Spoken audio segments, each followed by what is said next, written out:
Good evening, all. So we have come back with a very interesting topic, and today we'll be talking about relatives. And what I mean by relatives is usually uncles from your father's side, and uncles from your mother's side, and aunties from your father's side, and aunties from your mother's side, and cousins in general, and your grandmother and your grandfather.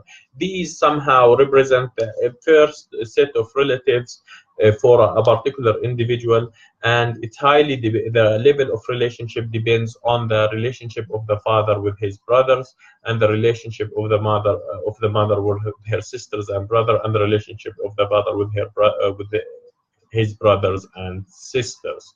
And on this topic I shall talk. The absence of such kind of small relatives network actually can disadvantage an individual, in the sense that this network, this group of people can be the first set of network of a group of people that you can depend on, that you can get some information from, that you can help you to achieve a group of tasks. Even it can be the place where you actually interact with in your childhood with your cousins and so on, and play different games. So this environment can be very healthy.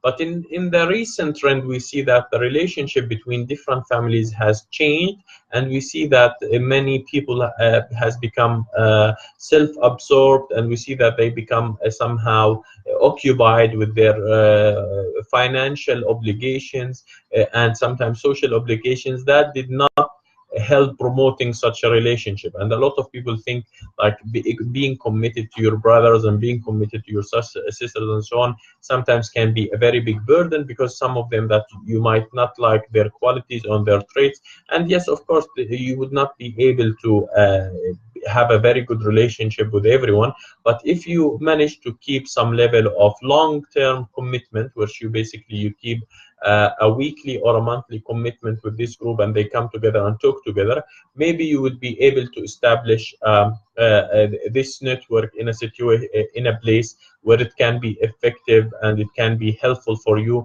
as a social hub. Now, I think the relationship, I said before, depends on two things: location and the relationship of your father or mother with his brothers and sisters, and so on.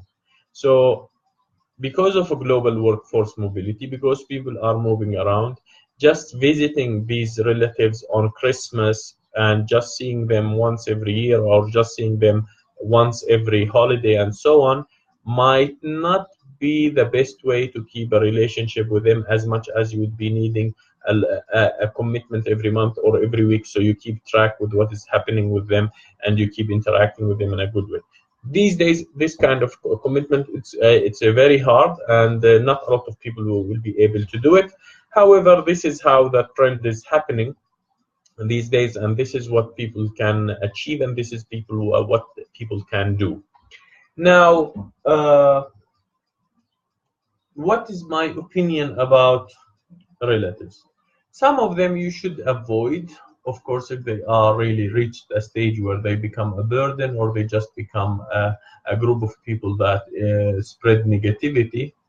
But in general, you should really establish a culture of support, a culture of networking, a culture of brotherhood, a culture of being concerned about your relatives, not in a way that can affect politics or affect principles, as much as a human being with a small privilege that is your relative. You will not cross any law or try